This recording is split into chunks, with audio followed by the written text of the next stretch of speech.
আমরা সূরা নাহলের ৩৫ নম্বর আয়াত থেকে এখন আলোচনা শুরু করব ইনশাআল্লাহ। আউযু বিল্লাহি মিনাশ শাইতানির রাজীম। বিসমিল্লাহির রহমানির রহিম। وقال الذين أشركوا لو شاء الله ما عبدنا من دونه من شيء। মুশরিকরা বলে, আল্লাহ যদি ইচ্ছা করতেন তাহলে আমরা আল্লাহ ছাড়া অন্য কোনো কিছুর ইবাদত করতাম না। খুব সুন্দর কথা। আল্লাহ চাইলে তো কেউই কিছু করতো না, আল্লাহ চাইলে তো সব দিনের মানুষ মুসলমান হয়ে যেত। কাজে আল্লাহ জান্নাত জাহান্নাম দুটোই পরিপূর্ণ করবেন। কাজে আমরা কি চাই সেইটা অনুযায়ী আল্লাহ তাআলা আমাদেরকে সেই কাজ করার ক্ষমতা দিবেন। আল্লাহ চাবেন না, আল্লাহ চাইলে তো তিনি যা করবেন, যা চাবেন তাই হবে না। বিষয়টা হলো যে ভালো মন্দ আমাদের কাছে স্পষ্ট করে দেওয়া হয়েছে। এখন আমরা যেটা চাবো সেইটার ক্ষমতা আল্লাহ আমাদেরকে দান করবেন। আল্লাহ ক্ষমতা না দিলে কেউ ভালো কাজও করতে পারে না, কেউ মন্দ কাজও করতে পারে না। তো আমাদের চাহিদার পরে আল্লাহ তাআলা আমাদেরকে এটা দান করবে যে আমরা কি চাচ্ছি। এটা হলো শুধু মানুষের ব্যাপারে। পৃথিবীতে অন্য কোনো সৃষ্টিরকে আল্লাহ তাআলা এতটুকু স্বাধীনতা দেয়নি। প্রত্যেকটা সৃষ্টিকে সৃষ্টি করার পরে তার কর্তব্য, তার জন্য কম্বল জারি করে দিয়েছেন, সেই কর্তব্য সে পালন করতে বাধ্য। ফেরাউন মূসা আলাইহিস সালামকে জিজ্ঞাসা করছে, ফামা রব্বুকুমা ইয়া মূসা, হে মূসা, তোমাদের দুই ভাইয়ের রব কে, কি সে? তো মূসা আলাইহিস সালাম বললেন, রব্বুনাল্লাযী আতা কুল্লা শাইইন খালকাহু সুম্মা হাদা, যে আমাদের রব হচ্ছেন তিনি, যিনি সব কিছুকে সৃষ্টি করেছেন এবং তারপর তাদের পথ নির্দেশ করেছেন, কি করতে হবে সেটা তাদেরকে বলে দিয়েছেন। শুধুমাত্র মানুষকে দিয়েছেন স্বাধীনতা। তোমরা কি চাও সেটা সেইভাবে প্রস্তুতি নাও, সেইভাবে তোমরা প্রার্থনা করো, সেইভাবে কাজ করো, আমি তোমাকে ক্ষমতা দিব। ভালো কাজ করার ক্ষমতা আল্লাহর হাতে, মন্দ কাজ করার ক্ষমতাও আল্লাহর হাতে। তো মুশরিকরা বলে যে আল্লাহ ইচ্ছা করলে আমরা আল্লাহ ব্যতীত কারো ইবাদত করতাম না। তো এইরকম আকীদা যাদের আসে তাদেরকে বলে জবরিয়া, যে মানুষ মজবুর, অর্থাৎ আল্লাহ যা তার দ্বারা করেন সে সেইটা করতে বাধ্য।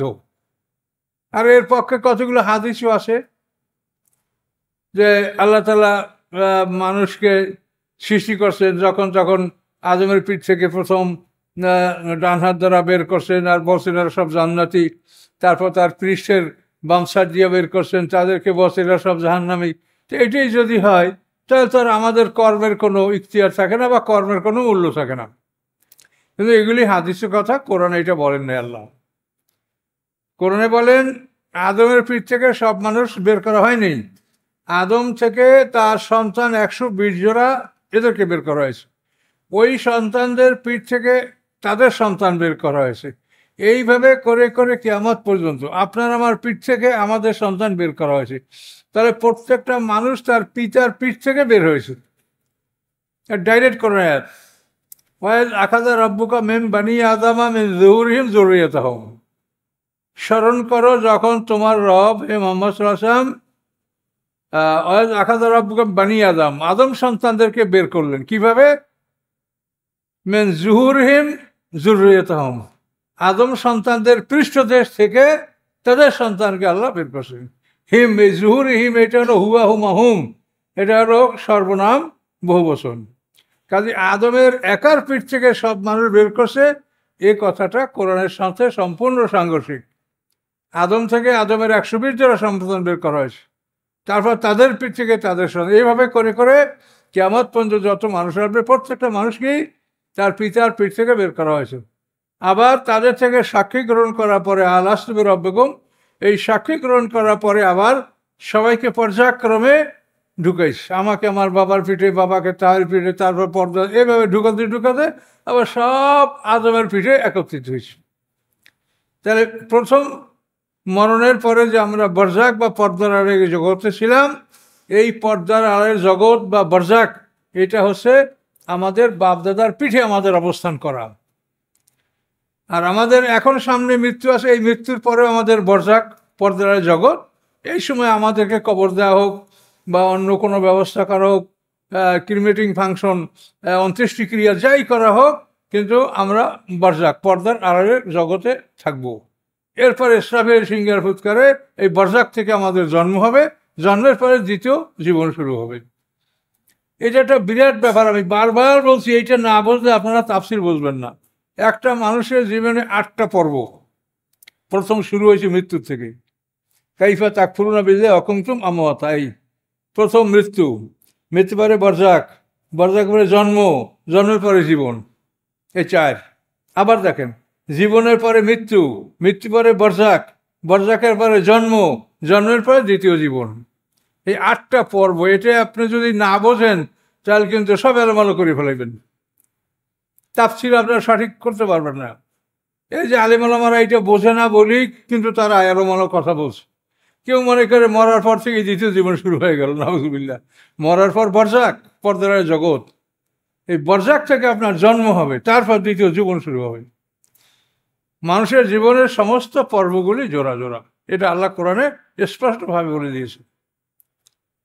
সুবহানাল্লাযী খালাকাল আজওয়াজা কুল্লাহা, পবিত্রতা সেই আল্লাহর, যিনি সব কিছুকে জোড়া জোড়া সৃষ্টি করেছেন। মিম্মা তুমবিতুল আরদ, পৃথিবী যা উৎপন্ন করে সেগুলি জোড়া জোড়া। মিন আনফুসিহিম, এবং তোমাদের নিজেদের মধ্যেও যা কিছু আছে, অঙ্গ প্রত্যঙ্গ এবং জীবনচক্র, এগুলি জোড়া জোড়া। মিম্মা লা ইয়ালামুন, এবং তোমরা যা জানো না সেগুলিও জোড়া জোড়া। আল্লাহ সৃষ্টি সব জোড়া জোড়া, তিনি একা বেজোর। কুল হুয়াল্লাহু আহাদ, তিনি এক, তিনি একমাত্র বেজোর, আর সমস্ত সৃষ্টি জোড়া জোড়া। এই জন্য 2টা জন্মের চাইতে যদি আপনি বেশি একটা জন্ম আবিষ্কার করেন তাহলে সেটা কোরআনের খেলাফ। আপনার জন্ম দুটোই, আমরা প্রথম মৃত্যু অবস্থায় ছিলাম, তার থেকে বরজাকে ঢুকেছি, বরজাকের পরে জন্মগ্রহণ করেছি, এবং জন্মের পর মৃত্যু হবে, মৃত্যুর পরে বরজাকে চলে যাব। সেখানে আমাদের 2টা স্থানের কথা বলা হয়েছে, ইল্লিন এবং সিজিন। ভালো যারা তারা ইল্লিনে থাকবে, মন্দ যারা তারা সিজিনে থাকবে। এই বরজাকে এই সময়টা পার হওয়ার পরে কিয়ামত হবে, ইসরাফিলের সিংহার ফুৎ করে আমরা জীবিত হব। এলো দ্বিতীয় জন্ম, এরপরে জীবন শুরু হবে। এটা হলো দ্বিতীয় জীবন, অনন্ত জীবন। তাহলে দেখেন, আমাদের জীবনের প্রথম শুরু হয়েছে মৃত্যুর থেকে, আর দ্বিতীয় জীবন শুরু হবে জন্ম থেকে। এগুলো ভালো করে মুখস্থ করতে হবে। প্রথম জীবন শুরু হয়েছে মৃত্যুর থেকে, কাইফা তাকফুরুনা বিল্লাহি ওয়া কুনতুম আমওয়াতা। আবার দ্বিতীয় জীবন শুরু হবে জন্ম থেকে, সবাই একসময় জন্ম, আর প্রথম সবাই একসময় মৃত্যু হয়েছে। সবাই বয়স সমান, কেউ কাল চাইতে ছোটও না বড়ও না। তো এখন ওরা বলে যে আল্লাহ ইচ্ছে করলে আমরা আল্লাহ ছাড়া কারো ইবাদত করতাম না, আমরা না, আমাদের বাপদাদারাও করতো না। বলে হারামনা মিন দুনি মিন শাই, এবং আল্লাহ হারাম করছে তার বাইরে আমরা কোনো কিছু হারামও করতাম না। আল্লাহ জবাব দিচ্ছেন, কাযালিকা ফাআলাল্লাযীনা মিন ক্বাবলিহিম, এভাবেই করেছে তারা যারা এদের আগে অতীত হয়েছে, তারাও এই কথাই বলেছে, এভাবেই বলেছে। আল্লাহ বলেন, ফাহাল আল্লাহ রসুল ইল্লাল বালাগুল মুবিন, আসে কি রসুলের উপরে কোনো দায়িত্ব স্পষ্ট প্রচার করে দেওয়া ছাড়া? প্রশ্নবোধক নাই। রাসূলের কাছে, রাসূলের প্রতি স্পষ্ট প্রচার করে দেওয়া ছাড়া আর কোনো দায়িত্ব রাসূলের নাই। হিসাব নেবেন আল্লাহ, রাসূল শুধু প্রচার করবে, আর আপনারাও শুধু মানুষকে জানাবেন, এটাই কাজ। আপনার মতে কি আসলো কে না আসলো সেটা আপনার দেখার বিষয় না, সেটা আল্লাহ দেখবে। ওয়ালাকাদ বাআসনা ফি কুল্লি উম্মাতিন রাসূলা, আল্লাহ বলেন, নিশ্চয়ই আমি পাঠিয়েছি সকল জাতির মধ্যে রাসূল। প্রত্যেকটা জাতির মধ্যে আল্লাহ একজন রাসূল পাঠিয়েছেন। সে রাসূল কি দাওয়াত দিয়েছে? আনা ইবুদুল্লাহ ওয়াজতানিবুত তাগুত, যে তোমরা আল্লাহর ইবাদত করো এবং তাগুতকে বর্জন করো। তাগুত হলো শয়তান।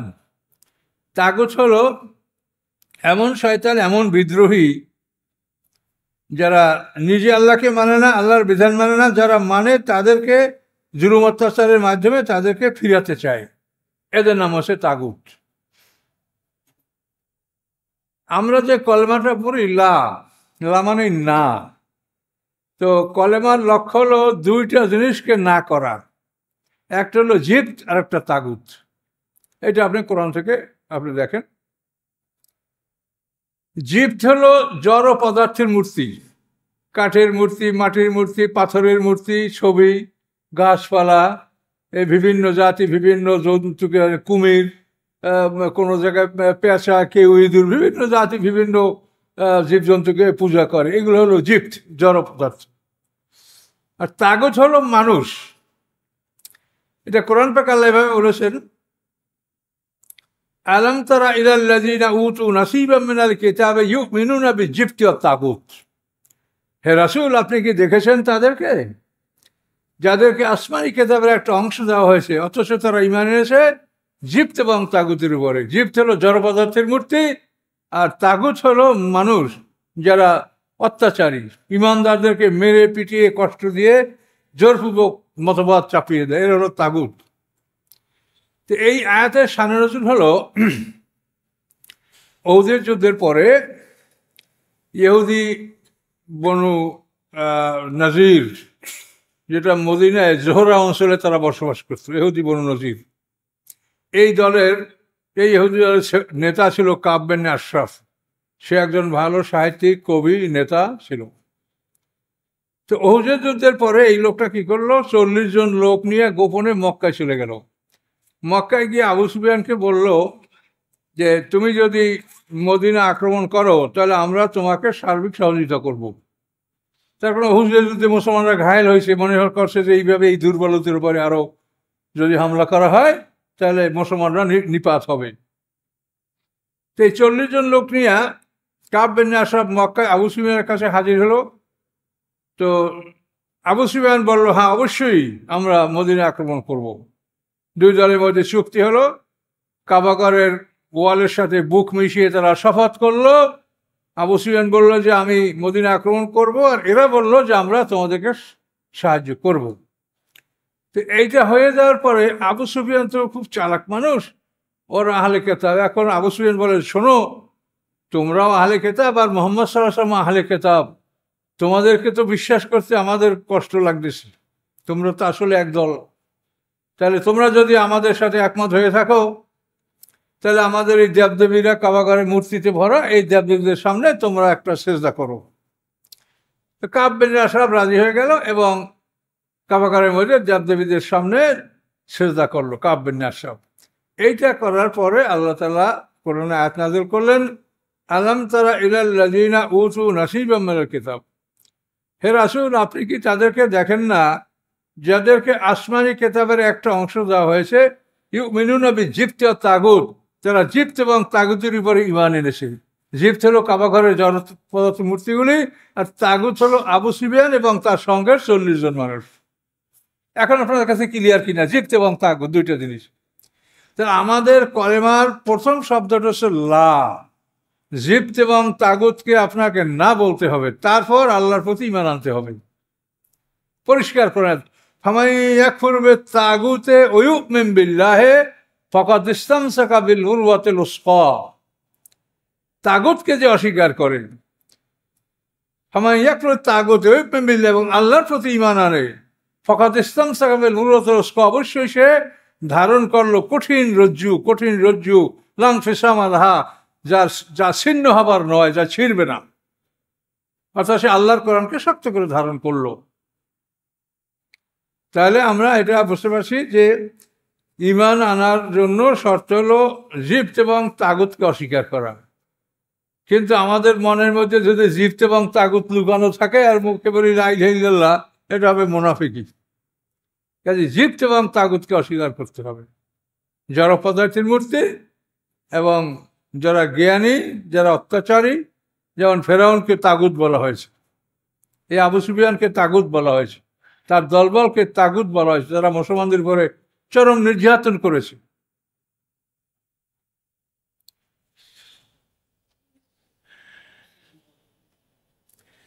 ওয়ালাকাদ বা'আসনা ফি কুল্লি উম্মাতিন রাসূলান, আল্লাহ বলেন প্রত্যেক জাতির মধ্যে, সম্প্রদায়ের মধ্যে আমি রাসূল পাঠিয়েছি। কেন?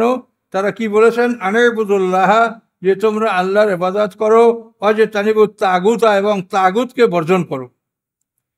ফামিনহুম মান হাদাল্লাহ, ওই উম্মতগুলির মধ্যে হতে কতক এমন যাদেরকে আল্লাহ হেদায়েত দান করেছেন। ওয়ামিনহুম মান হাক্কাত আলাইহিদ দালালা, এবং তাদের মধ্যে কতক এমন আছে যাদের উপরে পথভ্রষ্টতা এটা চূড়ান্ত হয়েছে। এটা তার চাহিদার উপরে, যে ভ্রষ্টতাই কামনা করেছে তার জন্য ভ্রষ্টতাকে আল্লাহ চূড়ান্ত করে দিয়েছেন, এবং যারা হেদায়েত কামনা করেছেন তাদের জন্য আল্লাহ হেদায়েতকে চূড়ান্ত করে দিয়েছেন। ফাসিরু ফিল আরদ, তোমরা পৃথিবী ভ্রমণ করো, ফানজুরু দেখো, কাইফা কানা আকিবাতুল মুকাজ্জিবিন, কি পরিণাম হয়েছিল মিথ্যাবাদীদের। যারা নবীকে মিথ্যা বলেছে, আসমানি কিতাবকে মিথ্যা বলেছে, তাদের কি পরিণাম হয়েছিল পৃথিবী ঘুরে তোমরা দেখো। নূহ আলাইহিস সালামের জাতি দেখো, ফেরাউন সম্প্রদায় দেখো, ইব্রাহিম আলাইহিস সালামের জাতি দেখো, আদ সামুদ জাতি দেখো, লূত সম্প্রদায় দেখো। পৃথিবী ঘুরে তোমরা এই জাতিগুলির পরিণাম তোমরা দেখো। আল্লাহ বলেন, ইন তাহরিস আলা হুদাহুম, যদি আপনি তাদের হেদায়েতের জন্য একান্ত কামনা করেন। হারাস মানে লোভ করা, লোভ। তো এখানে কিসের লোভ? তাদের ইমানের লোভ, যে যদি তারা ইমান আনতো। আল্লাহ বলেন, ইন তাহরিস আলা হুদাহুম, যদি আপনি তাদের হেদায়েতের উপরে একান্ত ইচ্ছা পোষণ করেন, ফাইনাল্লাহ লা ইয়াহদি মান ইউদিল্লু, নিশ্চয়ই আল্লাহ তাআলা পথ দেখান না যাকে তিনি বিপদগামী করেছেন। আল্লাহ যাকে বিপদগামী করেছেন তাকে আর তিনি পথ দেখাবেন না। ওমা লাহুম মিন নাসিরিন, তাদের জন্য কোনো সাহায্যকারী নাই। এখন দেখেন, এই যে আবু জাহেল, তো আল্লাহ রসুলের একই বংশের লোক। আবু জাহেলও কোরাইশ, আল্লাহ রসুলও কোরাইশ। তা আবু জাহেলের বংশটা হলো, ওরা হলো বনু মাখজুম, আর এরা হলো বনি মুত্তালিব। বনু হাশিম, বনি মুত্তালিব রাসূলুল্লাহ সাল্লাল্লাহু আলাইহি ওয়াসাল্লামের বংশধর। আর ওরা হচ্ছে আব্দেদার বংশের লোক। আব্দে মান্নাফ, আব্দেদার, এখান থেকে ভাগটা হয়েছে। আব্দে মান্নাফের গ্রুপ হলো আল্লাহ রসুলের এই এরা সব। আর আব্দেদার বংশের হলো ওই আবু জাহেল, তা ওলীদ ইবনে মুগিরা, খালিদ ইবনে ওলীদ, এরা সব আব্দেদার বংশের লোক। তো আবু জাহেল সে ওলীদ ইবনে মুগিরার সাথে কাবাগর তওয়াফ করছে। সেই সময় আবু জাহেল বলে মুহাম্মদ সাল্লাম সত্যবাদী। এখন ওলীদ ইবনে মুগিরা বলে মাহ শব্দ বাদ দেয় ওসব কথা। তো এখন আবু জাহেল রাগ করছে, আমি বাদ দেবো কেন? তখন আবু জাহেল রাগ করে বলে, আল্লাহে ইন্নী লা আ'লামু আন্নাহু লা সাদিক। তো এই কথার অর্থ হলো এই যে আল্লাহর কসম, নিশ্চয়ই নিশ্চয়ই নিশ্চয়ই নিশ্চয়ই মুহাম্মদ সাল্লাল্লাহু আলাইহি ওয়াসাল্লাম সত্যবাদী। আল্লাহে ইন্নী লা আ'লামু আন্নাহু লা সাদিক, এটা বাংলা করলে আল্লাহর কসম নিশ্চয়ই নিশ্চয়ই নিশ্চয়ই নিশ্চয়ই মুহাম্মদ সাল্লাল্লাহু আলাইহি ওয়াসাল্লাম সত্যবাদী। এই আবু জাহেলের কথা। এখন এই আবু জাহেলকে হেদায়েত কিভাবে দেওয়া হবে বলেন? সে মুহাম্মদ সাল্লাল্লাহু আলাইহি ওয়াসাল্লামকে মানবে না, ওই বংশের নবী আমরা মানি না। এই যে বংশের বিভক্তি, এই যে সিফফাইনের যুদ্ধ, জামাল যুদ্ধ, হযরত আলীর সাথে মুআবিয়া, এরাও কিন্তু বংশগত। এই মুআবিয়া ওই গ্রুপের লোক। তো হেদায়েত আল্লাহ তাআলা সবাইকেই বুঝতে দিয়েছেন, কিন্তু বোঝার পরেও যারা হেদায়েত গ্রহণ করে না, আল্লাহ বলেন তাদেরকে আমি জোর করে হেদায়েত দিব না। অ্যারেস্ট করি আল্লাহ কাউরে ভেস্তে নেবে না। ভেস্তে যাবে, সে যাওয়ার জন্য বলবে, যাওয়ার জন্য চেষ্টা করবে, আল্লাহ তাকে বেঁধে ভেস্তে নিয়ে যাবে না।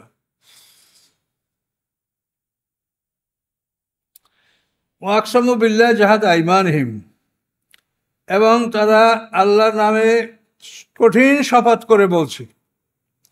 ও আকসামু বিল্লাহ জাহাদ আইনাম, তাদের কঠিন শপথ, আল্লাহর নামে কঠিন শপথ করে বলছে, লা ইয়াবআসুল্লাহু মা ইয়ামুতু, যারা মরে যায় তাদেরকে আল্লাহ পুনরুত্থান ঘটাবেন না। যারা মরে যাচ্ছে তাদের পুনরুত্থান আল্লাহ ঘটাবেন না, এটা ওরা আল্লাহর কসম করে বলছে যে এই দুনিয়া আমাদের শেষ, মৃত্যুর পরে শেষ, পুনরুত্থান হবে না। আল্লাহ বলেন, বালা, হ্যাঁ, ওয়াদান আলাইহি হাক্কা, আল্লাহর উপরে এই প্রতিশ্রুতি সত্য। আল্লাহ প্রতিশ্রুতি দিয়েছেন যে তোমাদেরকে দ্বিতীয়বার আমি তুলবো, একত্রিত করব, আমি সবাই তিলে তিলে বিচার করব, কে জুলুম করেছে আমি জুলুমের প্রতিকার সেদিন আমি নেব। এই জন্য আল্লাহ বলে, হ্যাঁ, ওয়াদান আলাইহি হাক্কা, আল্লাহর উপরে এই প্রতিশ্রুতি সত্য। ওয়ালাকিন্না আকসারান নাসি লা ইয়ালামুন, কিন্তু অধিকাংশ মানুষরা তা জানে না। লাইয়ুবায়্যিনা লাহুমুল্লাযী ইয়াখতালিফুনা ফীহি, যাতে জানতে পারবে যাতে স্পষ্ট করে দেওয়া হবে তাদের জন্য ইয়াখতালিফুনা ফিহি, যারা এই কিয়ামত সম্পর্কে মতভেদ করছে তাদের কাছে বিষয়টা পরিষ্কার করে দেওয়া হবে। ওয়ালিয়ালামাল্লাযিনা কাফারু, এবং কাফেররাও জেনে নিতে পারবে আন্নাহুম কানু কাযিবিন, যে নিশ্চয়ই তারা মিথ্যাবাদী ছিল। পরকাল যদি না হয়, এই পৃথিবীতে যা ঘটছে এটা একটা জুলুমের জগৎ। এর যদি প্রকৃত বিচার না থাকে, তো এই সৃষ্টিটা এটা একটা জুলুমের শিকার হলো। যার ক্ষমতা আছে আজীবন সে জুলুম করে করে করে করে মারা গেল, আর মাজলুমদের আজীবন মার খেয়ে খেয়ে অত্যাচারিত হয়ে সব কিছু হারায় আসে জীবন ত্যাগ করলো। তাহলে এটা কি সৃষ্টির ন্যায় বিচার? এজন্য আল্লাহ সৃষ্টি করেন, আল্লাহ ন্যায় বিচারের জন্য সৃষ্টি করেছেন। এখানে যারা জুলুম করেছে তাদের প্রকৃত বিচার করা হবে। এখানে যারা অসাধারণ পরিশ্রম করেছে আল্লাহর পক্ষে, তাদেরকে আল্লাহ মহাপুরস্কার দান করবেন। আর যারা জুলুম করেছে তাদেরকে মহাশাস্তি তিনি দান করবেন। কাজে এই জন্য দ্বিতীয় জীবন পুনরুত্থান, এটা বিবেক বলে।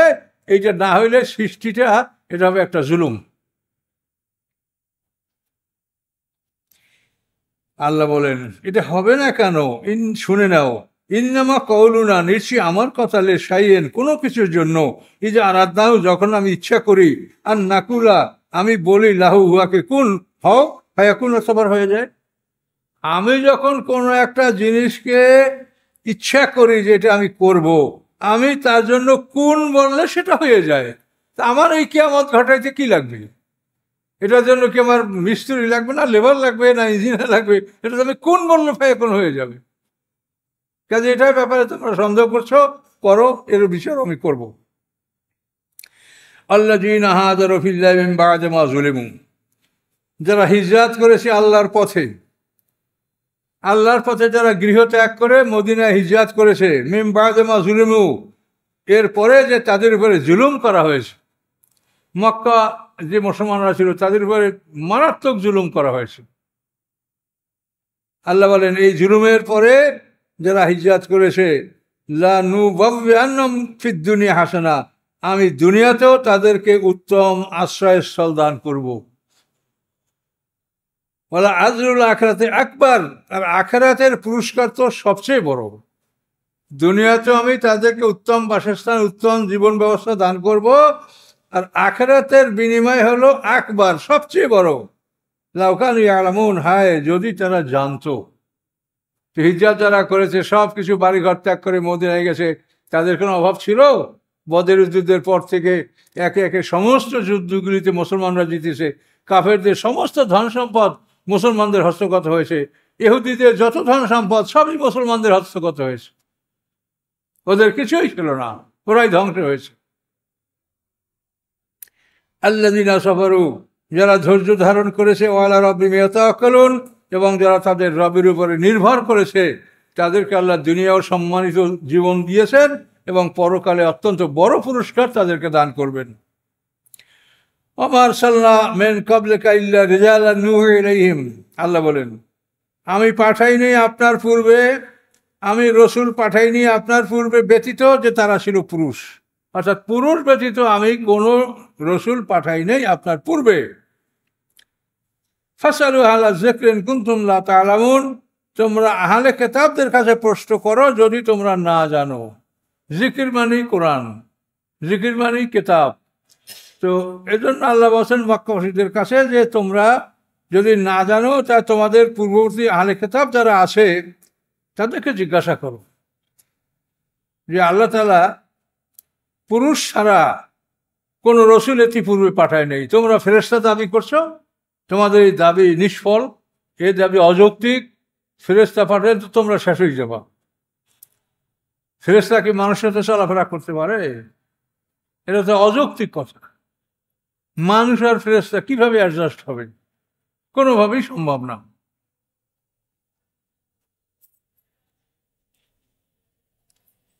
আল্লাহ বলেন বিল বায়্যিনাতি ওয়াজ জুবুর, আমি তোমাদের পূর্বে রাসূল পাঠিয়েছি উজ্জ্বল প্রমাণ সহ এবং লিখিত কিতাব সহ। জুবুর হলো লিখিত কিতাব।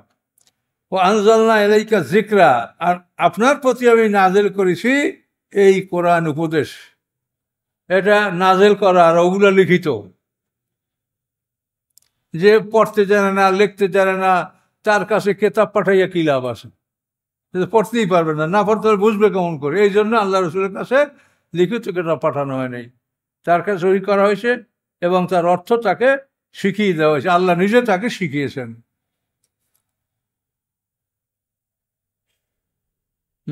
আপনার প্রতি আমি জিকির অর্থাৎ কোরআন নাযিল করেছি লিতুবাইয়িনা নাস, যাতে আপনি বর্ণনা করতে পারেন মানুষের উদ্দেশ্যে, মানুষ যারা যা তাদের প্রতি অবতীর্ণ হয়েছে, ওয়ালাআল্লাহুম ইয়াতাফাক্কারুন, এবং তারাও যেন চিন্তা ভাবনা করতে পারে যে মুহাম্মদ সাল্লাল্লাহু আলাইহি ওয়াসাল্লাম লেখা জানে না, পড়া জানে না, এত সুন্দর ভাষা, এত সুন্দর কথা তিনি কোথা থেকে পাচ্ছেন? কাজীগুলি আল্লাহর বাণী। এটা তারা তাফাক্কুর বা চিন্তা ভাবনা করতে, আল্লাহ বলেছেন যে চিন্তা ভাবনা করে দেখো। তোমরা সমস্ত জিন ইনসান মিলে, সমস্ত মানুষ মিলে সূরা কাউসারের মতো একটা সূরা রচনা করতে পারলে না, আর মুহাম্মদ সাল্লাল্লাহু আলাইহি ওয়াসাল্লাম এরকম 114টা সূরা সম্বলিত কোরআন তোমাদেরকে পাঠ করে শোনাচ্ছে। তো এটা যদি তার রচনা হয়, তা তোমরা পারলে না কেন বলো?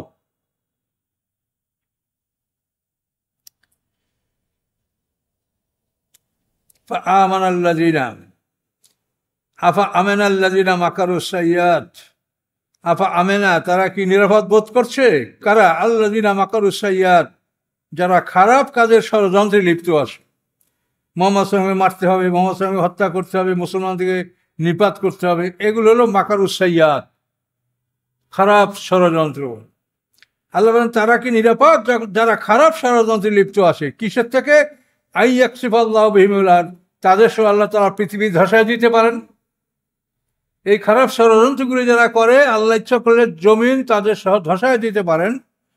ইয়াতিমুল আযাব মিন হাইসু লা ইয়াশউরুন, অথবা এমন দিক থেকে তাদের শাস্তি আসতে পারে যে তারা তা চিন্তাও করতে পারবে না, জানতেও পারবে না। আও ইয়াখুযুহুম আলা তাকাল্লুবিহিম, অথবা আল্লাহ পাকড়াও করবেন তাদেরকে চলাফেরার মধ্যে, ঘোরাফেরা করার মধ্যে তাদের পাকড়াও করবেন। ফামা হুম মুজিজিন, তারা কেউ আল্লাহকে পরাজিত করতে পারবে না, আল্লাহকে এড়িয়ে যেতে পারবে না, পালিয়ে থাকতে পারবে না। আও ইয়াখুযুহুম আলা তাখাউফিন, অথবা আল্লাহ তাদেরকে ধরে ফেলবেন একটা ভীত অবস্থার মধ্যে, তারা ভীত অবস্থায় থাকবে, এমতো অবস্থায় আল্লাহ তাআলা তাকে ধরে ফেলবেন। এরা ইচ্ছা করলে আল্লাহ করতে পারেন। ইন্না রাব্বাকুম লারাউফুর রহিম, নিশ্চয়ই তোমাদের রব অত্যন্ত দয়ালু, অত্যন্ত কৃপাশীল, অত্যন্ত দয়াময়, এই জন্য তোমাদেরকে ঢিল দিচ্ছেন। কাজেই তোমরা তওবা করো, ফিরে আস। আওয়ালাম ইয়ারাউ ইলা মা খালাকাল্লাহু মিন শাই, তারা কি দেখে না ওই সমস্ত জিনিসের প্রতি যেগুলি আল্লাহ সৃষ্টি করেছেন? ইয়াতাফায়্যাউ যিলালুহু আনিল ইয়ামিন ওয়ানিশ শিমালি সুজদাতান লিল্লাহি ওয়া হুম দাকিরুন, তারা কি দেখে না যে তাদের ছায়াগুলি ডান দিকে এবং বাম দিকে ঝুঁকে আল্লাহকে সেজদা করে? সকালে যখন সূর্য ওঠে তখন ছায়াগুলি এদিকে থাকে, আবার যখন বিকেলে অস্ত যায় তখন ছায়াগুলি অপর দিকে যায়। তো এই সকাল এবং বিকাল বেলায় ছায়াগুলি ডানে বামে ঝুঁকে আল্লাহকে সেজদা করে। এখন এই সেজদা তো আমরা বুঝি না, আল্লাহ বলছেন এটা আমাদের বিশ্বাস করা ফরজ। এই ছায়াগুলি আল্লাহকে সেজদা করে এবং সমস্ত প্রাণীগুলি আল্লাহর ইবাদত করে এবং আল্লাহকে সেজদা করে। আল্লাহ বলেন যে আল্লাহ তাআলা যে বস্তু নিশ্চয় সৃষ্টি করেছেন, তাদের ছায়াগুলি ডানে বামে ঝুঁকে আল্লাহকে সেজদা করে, তা কি তারা লক্ষ্য করে না? অহম দাকিরুন, এবং তারা সর্বদা বিনয়ী, সর্বদা তারা বিনয়ী থেকে আল্লাহকে সেজদা করে। ওয়ালিল্লাহি ইয়াসজুদু মা ফিস সামাওয়াতি ওয়া মা ফিল আরদ, এবং আল্লাহকে সেজদা করে যা কিছু আছে আকাশে, যা কিছু পৃথিবীতে, সবাই আল্লাহকে সেজদা করে। মিন দাব্বা, পশুগুলি, অল মালাইকাতু, ফেরেশতারা, ওহুম লা ইস্তাকবিরুন, তারা কেউই অহংকার করে না। তাহলে আকাশ পৃথিবীতে আছে চন্দ্র, সূর্য, গ্রহ, নক্ষত্র, ফেরেশতা, সবাই আল্লাহকে সেজদা করে, কিন্তু তাদের সেজদা আমরা দেখি না, আমরা বুঝি না। আল্লাহ বলছেন সত্য, তারা কেউ অহংকার করে না। ইয়াখাফুনা রাব্বাহুম মিন ফাওকিহিম, তাদের উপর থেকে তারা তাদের রবকে ভয় করে। উপর মানে ক্ষমতাবান, উপরওয়ালা। উপরওয়ালা মানে এই না যে সে আপনার উপরে বসা আছে, সে ক্ষমতাবান। তো এই জন্য আল্লাহ বলছেন যে আল্লাহ তাআলা তাদের উপরে, অর্থাৎ তাদের উপরে ক্ষমতাবান, তিনি সব কিছু দেখেন। এই ক্ষমতাবানকে তারা ভয় করে, আল্লাহর উদ্দেশ্যে তারা সেজদা করে। ওয়াফআলুনা মা ইউমারুন, এবং তাদেরকে যে আল্লাহ আদেশ করেন সেগুলি সব আদেশ তারা পালন করে। সামাইনা ওয়াতানা গুফরানাক রব্বানা ওয়া ইলাইকাল মাসির। এখানে একটা সেজদা, যাবার সময় আপনারা সবাই একটা তিলাওয়াত সেজদা করে যাবেন। তো এই দুই রুকু 50 নম্বর আয়াত পর্যন্ত আমরা চলে আসলাম। তো এই কথাগুলা, এই যে ফেরেশতা সম্পর্কে তারা বলে ফেরেশতা রসুল হয় না কেন, ফেরেশতাদের গতি চলাফেরা এটা কি মানুষের সঙ্গে কোনোভাবে ম্যাচ করে বলেন? ফেরেশতারা চোখের পলকের মধ্যে সপ্ত আকাশ পর্যন্ত চলে যাচ্ছে, আবার চোখের পলকের মধ্যে সপ্ত আকাশ থেকে তারা জমিনে চলে আসে।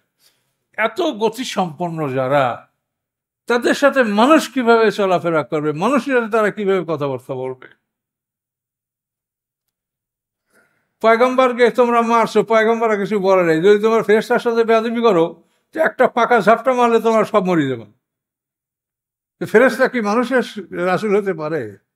কাজে এগুলি তাদের হলো মানে বোকামি কথাবার্তা। যারা চিন্তা ভাবনা করে তারা এই ধরনের কথা বলতে পারে, ফেরেশতা মানুষ না।